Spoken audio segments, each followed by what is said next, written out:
Kan di sana. Jawab Yesus, engkau telah mengatakannya. Jawaban engkau telah mengatakannya ini mengandung iya. Akulah dia, akulah anak Allah yang hidup itu. Banyak mereka bertanya, berseliweran di media sosial. Banyak versi jawaban. Banyak yang memberikan jawaban dengan versinya masing-masing. Tapi sore hari ini saya ingin memberikan jawaban menurut Alkitab. Tidak menurut apa yang saya pikirkan, tapi menurut apa kata Alkitab. Yesus menjawab Kayafas, engkau telah mengatakannya.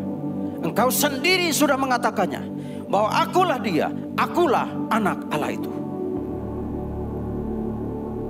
Dan seketika itu orang-orang Yahudi, mahkamah agama, memberikan ketetapan hukum kepada Yesus. Makanya di dalam kitab Yohanes 19 ayat 7 dikatakan, jawab orang-orang Yahudi itu kepadanya, kami mempunyai hukum dan menurut hukum itu ia harus mati sebab ia menganggap dirinya sebagai anak Allah. Bagi orang Yahudi, seorang manusia tidak boleh menyamakan dirinya dengan Allah. Mereka menganggap Yesus telah menyamakan dirinya dengan Allah. Karena apa? Mereka melihat Yesus adalah seorang manusia biasa, lahir dari seorang ayah tukang kayu, ibu Maria manusia. Itu saja yang mereka lihat, tidak lebih dari itu. Tidak lebih dari itu. Mereka cuma melihat manusianya Yesus, tapi tidak melihat lebih jauh tentang siapa Yesus itu. Hanya di Matius 26 ayat 64a, Yesus menjawab, suepes engkau telah mengatakannya. Markus 14 ayat 62a mengatakan, ego emi, akulah dia.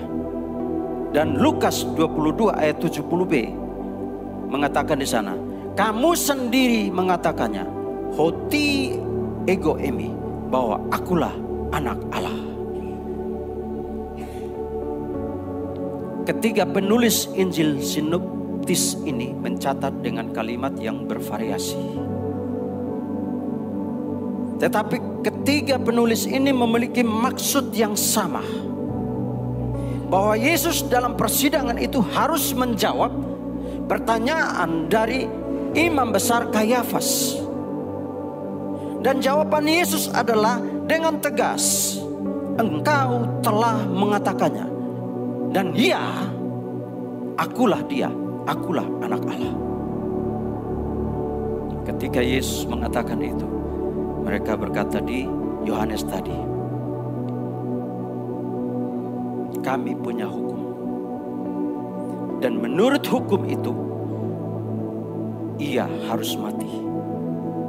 Sebab ia menganggap dirinya sebagai anak Allah. Saudara kita keturunan dari Abraham yang lain juga belum memahami ini. Makanya mereka terus bertanya, apakah semua manusia yang berdosa akan mati kekal? Jawabannya pasti iya, jika dia belum beriman kepada Kristus Yesus.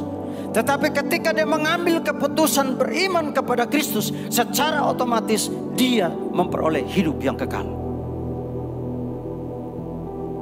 Dia peroleh hidup yang kekal.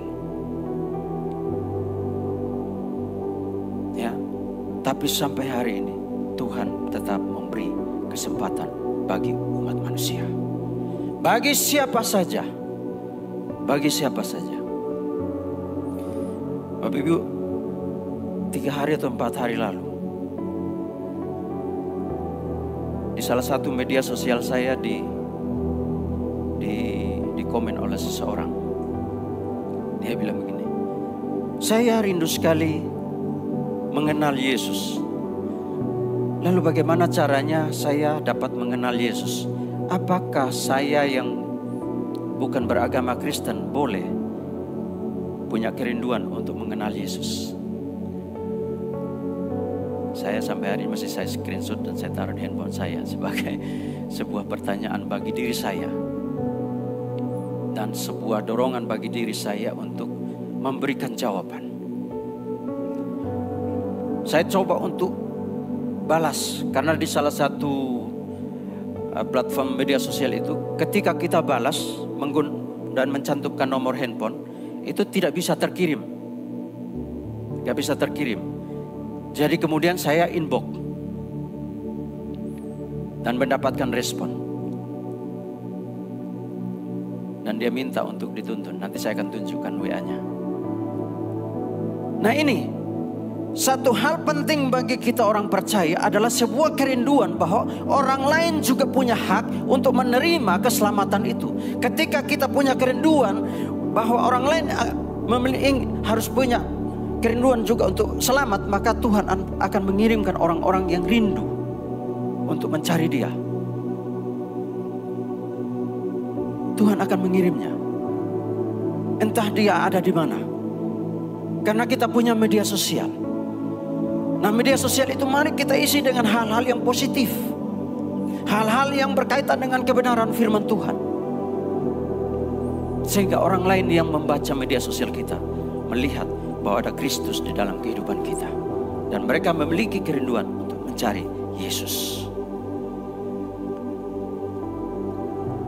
Kemudian di dalam Matius 26 ayat 64 saya baca bahasa Yunaninya begini.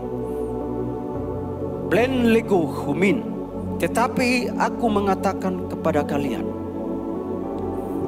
Arti dari sekarang. Arti dari sekarang. Epeste ton huion to antropo. Epeste ton huion to antropo. Kalian akan melihat anak manusia. Ternyata kata ton ini tidak hanya bermakna kata melihat, tapi memiliki makna pasti. Kalian pasti melihat anak manusia, ya, kethemenon ekdeksion tes dunameos, duduk di sebelah kanan yang maha kuasa. Saya kemarin lihat-lihat, saya udah catat padahal.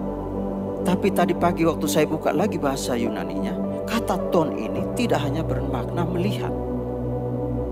Yesus memberikan sebuah kepastian bahwa kamu tidak hanya akan sekedar melihat, tetapi aku katakan kepadamu, pasti kamu akan melihat saya duduk di sebelah kanan Allah yang maha kuasa. Dia memberi sebuah kepastian. Jadi tidak asal dicatat di sini, tidak asal ditulis di sini. Memiliki makna yang sangat dalam. Ketika kita membaca dan mencari tahu tentang kata demi kata dari bahasa aslinya, kita akan menemukan. Itulah yang Abu Nabah ajarkan kepada saya. Saudara tahu, kalau pergi bersama Abu Nabah melayani, saya selalu menyimak. Sekalipun saya harus bolak-balik pergi ke multimedia, saya selalu menyimak. Dan ketika pulang di mobil, Abu Nabah tanya, apa yang kalian dapat tadi? Apa yang kalian dapat tadi dari khotbah tadi? Kalau kita belajar sungguh-sungguh, kita akan menemukan sesuatu yang luar biasa dari